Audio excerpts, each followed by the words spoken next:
Kalau orang pemarah ya bakal zolim, karena orang yang marah-marah tuh kecenderungannya zolim. Kalau bicara tidak baik, nadanya tidak enak, raut mukanya tidak elok dilihat, kelakuannya tidak jadi contoh, keputusannya pasti zolim. Makanya penting sekali pemimpin itu yang takwa itu bisa menahan amarah. Penting sekali. Saudara cari saja yang paling bisa mengendalikan amarah. Wal 'afina 'anin nas, memaafkan, nggak ada dendam, nggak ada sakit hati yang tidak sesuai dengan tuntunan. Ada, kita boleh marah, tapi marah yang Allah juga marah kepadanya, kita ikut marah boleh. Tapi kalau urusan pribadi, maafkan. Wallahu yuhibbul muhsinin. Orang takwa itu baik, baik. Kalau orang baik tahu apa yang kalau orang itu baiknya asli apa ciri khasnya? Orang baik itu hatinya nyaman. Orang baik itu nyaman. Orang baik itu karena hati yang baik. Kalau hatinya baik, dia akan nyaman. Nah, nyamannya ini akan memancar. Jadi orang-orang yang di sekitarnya akan ikut merasa nyaman. Tapi kalau hatinya tidak baik, dia tidak nyaman dengan dirinya. Nggak enak, sombong itu tidak nyaman hadirin. Dengki itu tidak nyaman, ria, pamer itu tidak nyaman, ujub, merasa diri hebat itu tidak nyaman. Kalau di sini sudah tidak nyaman, maka aura yang memancarnya juga aura tidak nyaman. Kenapa kok ada itu gangster banyak yang mengagumi? Karena sama-sama tidak nyaman. Jadi yang error juga ada yang suka, yang sama errornya. Namanya group error together ya. Nah, orang yang nyaman itu jadi curiga, awas ya. Ya Allah, terima kasih. Takdir Allah. Nah, cari orang baik, nyaman kan? Dia tuh nyaman dengan dirinya. Orang yang baik itu ikhlas. Orang ikhlas itu orang yang ringan hidup tuh, enggak memerlukan penghormatan, tidak memerlukan penghargaan, tidak memerlukan diperlakukan spesial. Dia tidak tersinggung. Kalau ada yang menghormat ya syukur, enggak ada yang enggak apa-apa, enggak berat, enggak berat. Orang tahu, orang tidak tahu, enggak ada masalah, enggak ribet. Misalkan dia seorang pejabat dan orang nggak pada tahu, ya nggak ada masalah, tidak usah memaksakan diri. Kan jadi pejabat di Indonesia ya kan, pergi umroh ngaku-ngaku pejabat nggak bisa, sedang umroh pakai ihram karena dia seorang jenderal misalkan, terus aja pakai bintang di sini, nggak bisa. Atau karena dia tentara pakai ihram terus pakai helm, lebih horor lagi. Enggak bisa, biasa weh. Jadi jabatan itu semuanya Allah, sekecil apapun tetap ya, ketua ini itu. Tapi kalau milih, kita milih yang bertakwa, diantaranya yang baik. Orang baik itu ringan, hidupnya tuh ringan, nggak ribet, nggak mudah tersinggung, nggak mudah jengkel, nggak mudah marah, enggak. Dan mau ngapain juga gitu-gituannya kan? Halo?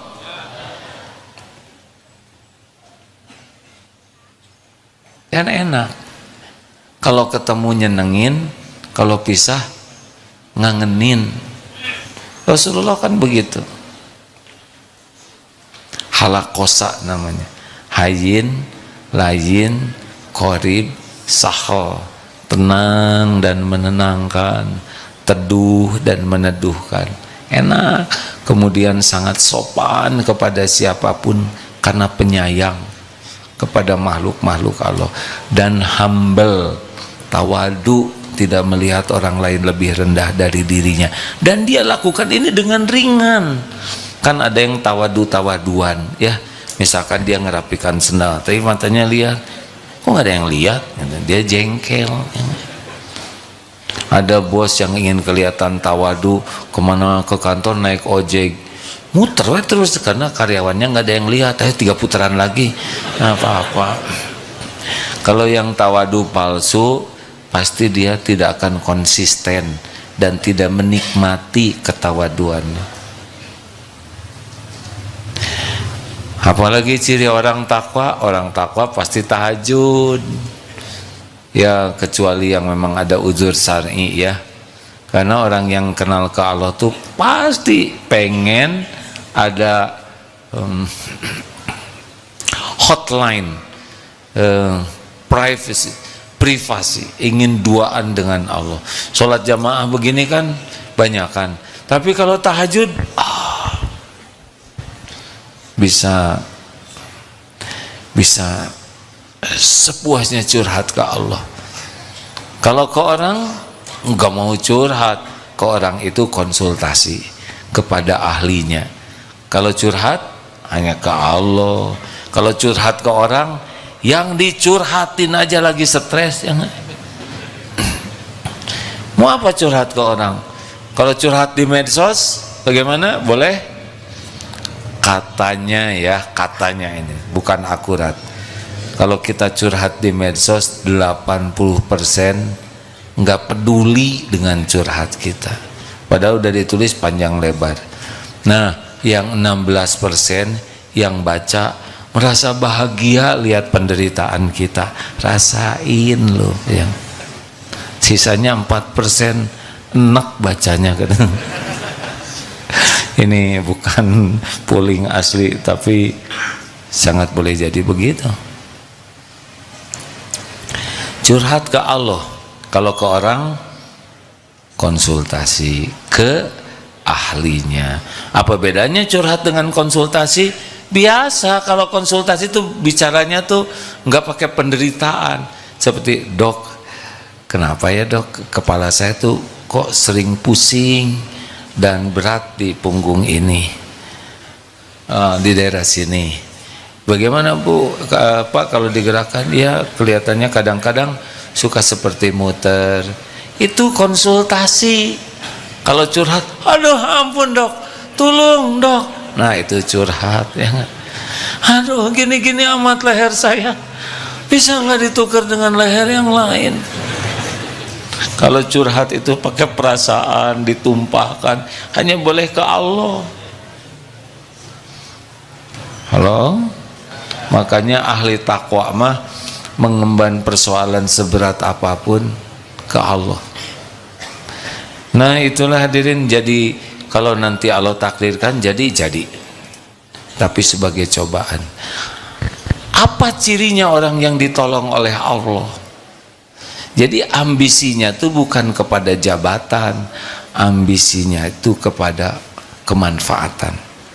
Misalkan di sebuah RT atau apalah, ada beberapa kandidat calon RT, padahal itu menentukan sekali, tanda tangannya itu.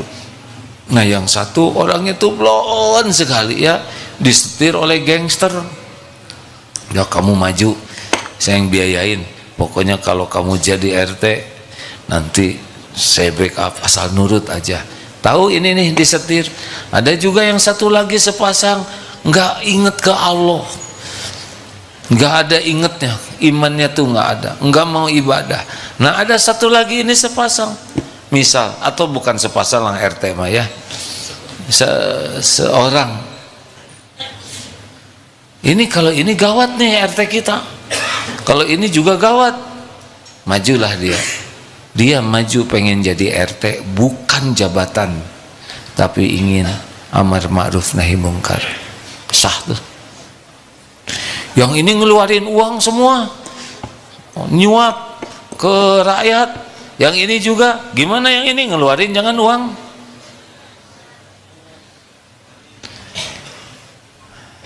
Ngeluarin jangan. Kan? keluarkan uangnya sebagai dana sabilillah.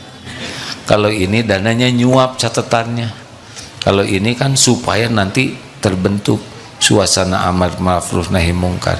Saya ikut kepada ulama yang kalau ayo ini ngasih sembako, itu ngasih sembako, kasih, karena kalau enggak nanti yang kepilih yang secara syariat begitu.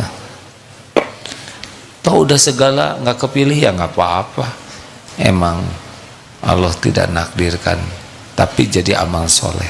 Kita juga sama. Apakah bisa tuh ditakdirkan oleh Allah jadi pilihan kita? Doa saja, doa la yaruddu qada ila doa. Tidak ada yang bisa menolak qada selain doa. Doa, ya Allah tolong, minta boleh. Kalau Allah menghendaki terkabul jadi. Kalau memang Allah mau yang lain nggak ada masalah. Gimana kalau nanti yang kepilih di Indonesia bukan pilihan kita? Ya nggak apa-apa, kita doakan saja kebaikan supaya jadi baik, betul? Nggak usah benci seumur-umur. Tiap ada keputusan kita tidak suka, jangan. Doakan yang baik terus. Enak tidak sih? Ih, jawab hadirin. Masa nggak enak sih? Ya, ngejawabnya kepaksa. Suudon. Lanjut. Kalau Allah mau nurunkan gimana? Ya diturunkan. Misalkan ketua titik-titik ya. Saya nyebutnya ketua P3K ya. Padahal segitu powerfulnya katanya. Udah diperpanjang, tapi kalau Allah berhenti mah ada aja jalannya berhenti. Hakikatnya Allah yang menghentikan. Benar. Kalau Allah mau menghentikan, ada jalannya berhenti. Ada jalannya. Makanya kalau kita lihat ada orang yang zolim, doa aja ke Allah, minta supaya Allah menghentikan. Boleh.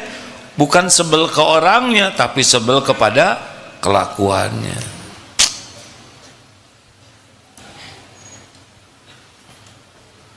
Begitulah tu'izzu man tasya. Kalau dia benar, Allah muliakan. Kalau udah dimuliakan oleh Allah, tidak ada yang bisa menghinakan. Walaupun oleh buzzer dicaci maki, difitnah, nggak ada masalah. Buzzer mau bagaimanapun juga tidak bisa menghinakan yang dimuliakan Allah. Kalau tu'izzu man tasya wa tudhillu man tasya, kalau Allah mau mengangkat derajat seseorang, pasti terangkat, pasti terangkat. Mati-matian dijatuhkan semua media, enggak ngepek, enggak ada yang bisa mempengaruhi apa yang Allah tetapkan.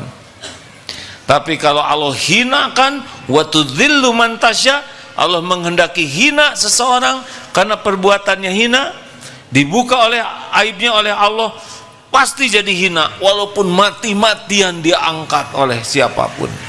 Tidak ada yang bisa memuliakan orang yang dihinakan oleh Allah, enggak. Tapi kok itu ada orang yang ngaco jahat dimuliakan? Ya dimuliakan oleh yang sama hinanya, bukan dimuliakan. Raja Garong juga diidolakan oleh Garong krocoknya. Padahal katanya penjahat juga mencari timnya yang jujur loh. Lu harus jujur sama gue, kata raja penjahat. Kata anggotanya, tapi kan kita penjahat bang, nggak apa-apa, yang penting jujur tahu gitu. Lu nggak boleh ngebohong. Padahal mereka tukang tipu, kelompok tukang tipu. Aneh ya kan, saking hebatnya kejujuran kayak gitu, sampai tukang tipu aja nyuruh anggotanya jujur sama dia. Bapak-bapak juga banyak yang gitu, ibu harus jujur jadi istri, padahal si bapak ada kurang jujur. Istrinya coba, bu, ibu, ibu, maukah punya suami jujur? Yang jelas mau tidak? Ibu siap? kalau suami ibu mengatakan keinginan yang sejujurnya? Ya gitulah ya. Jadi memang agak lama di Indonesia ini. Suami nyuruh istrinya jujur padahal dia juga nggak jujur. Istri minta suami jujur, giliran jujur pingsan. Ah lah, perjuangan memang. Lanjut. Biyadikal khair, di tangan Allah lah segala kebajikan. Jadi Allah tidak menyebut segala kebaikan dan keburukan di tangan Allah, tidak. Tapi semua nikmat, semua keputusan, semua aturan Allah itu baik. Apapun yang Allah lakukan pasti baik. Walaupun orang itu kena siksa, kena azab, karena dia adalah buah dari pilihannya sendiri. Oleh Allah diberi petunjuk, oleh Allah diingatkan, oleh Allah dikasih makan, kasih minum, dikasih doa begitu banyak, dia tetap mengkhianati Allah. Dia milih jadi orang yang tersiksa. Jadi siksaan itu bukan buruk dari Allah, tidak. Semua apapun yang Allah lakukan baik. Baik. Nabi Yunus 3 kegelapan, gelapnya malam, dikecemplungkan ke dalam gelapnya lautan, masuk ke dalam ikan, gelapnya perut ikan. Ini super gelap. Doanya apa? La ilaha illa anta subhanaka inni kuntu minadz zalimin. Tiada ilah yang berhak disembah, tiada Tuhan yang berhak disembah selain Allah. La ilaha illa anta, selain engkau. Subhanak, maha suci engkau ya Allah. Apapun yang Allah putuskan, apapun yang Allah tetapkan, apapun yang Allah takdirkan, semuanya sempurna. Tidak ada yang jelek, tidak ada yang salah, tidak ada yang kurang, tidak ada yang meleset. Sempurna. Di atas kesempurnaan apapun yang terbayang oleh kita. Maha sempurna dibanding kesempurnaan yang terbayang oleh kita sebagai makhluknya. Jadi bayangkan, sudah begitu beratnya tetap berbaik sangka. Inni kuntu minaz zalimin. Saya ya Allah, manusia zalim itu saya. Bayangkan masuk dalam perut ikan, gelapnya malam, gelapnya laut, tetap menganggap ini perbuatan Allah yang terbaik baginya. Yang buruk adalah dirinya. Keluar tuh dari kegelapan itu. Makanya itu Ismul Azam. Kalau adik-adik jamaah dalam kesulitan, baca doa yang tadi. Tapi hatinya harus meyakini ketauhidan, husnuzon ke Allah, ngaku kezaliman diri. Nabi Adam diturunkan dari sorga ke bumi.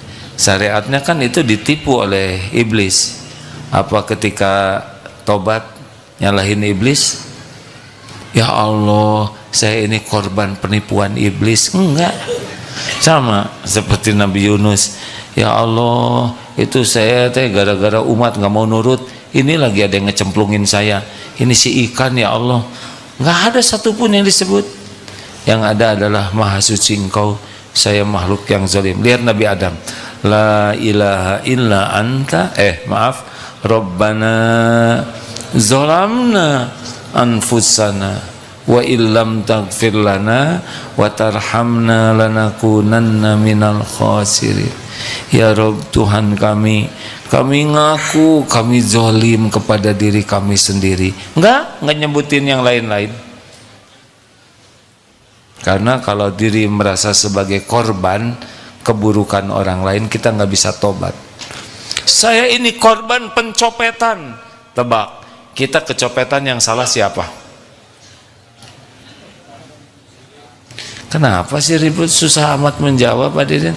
Tapi bebaslah saudara menjawab atau tidak, saya nggak akan terikat oleh perasaan. Kalau kita kecopetan, itu sebetulnya yang mengundang musibah itu siapa? Copet itu kasihan, dia bagian dosa untuk ngingetin kita. copet dilegok nyenang ngarang nih ya. Kita di sini kalau takdirnya bekal kecopetan di angkot, kita bekal masuk ke angkot itu, dan si copet, hampir nyebut cepot, si copet juga pasti naik ke sana, posisinya juga jadi ngepas, kita ngadep situ, copet ngadep ke kita. Dan kalau ketukar jadi kita yang nyopet, nggak boleh, nggak, bukan gitu. Dompet diambil. Wa ma asabakum min musibatin fabima kasabat aydikum. Musibah apapun yang menimpamu dikarenakan tanganmu sendiri. Astagfirullah. Jadi kalau kita merasa ini copet kurang ajar, copet udah nggak bisa tobat. Tapi kalau ya Allah, qadarullah saya kecopetan, pasti diundang oleh dosa saya. Saya ngaku ya Allah, saya memang tidak bayar zakat selain zakat fitrah. Astagfirullah, saya juga pelit kalau sedekah. Kemarin ngasih 5 ribuan juga dicari yang robek ujungnya. Astagfirullah, astagfirullah. Waktu kucing mau makan ikan, terus saya habisin dagingnya, sampai kucing tinggal ekornya, tulangnya. Astagfirullah, saya tuh bahkan kepala ikan juga saya makan, ekornya juga dimakan, jadi tinggal tengahnya. Nggak usah kayak gitu tobatnya. Astagfirullah, astagfirullah, astagfirullah. Tadi beli duku, saya pilih yang gede-gede semua, jadi simangnya tinggal yang kecil. Astagfirullah, astagfirullah. Pasti setiap perbuatan dosa disaksikan dan ada balasannya. Tuh gitu hadirin. Dan ciri orang yang takwa adalah tobat. Jadi kata kuncinya selalu berbaik sangka kepada Allah. Biyadikal khair, innaka ala kulli syai'in qadir. Allah kuasa berbuat apa saja, nggak ada yang bisa menghalangi. Innama amruhu idza arada syai'an ayyaqula lahu kun fayakun. Pokoknya kalau Allah sudah menginginkan sesuatu, udah jadi aja.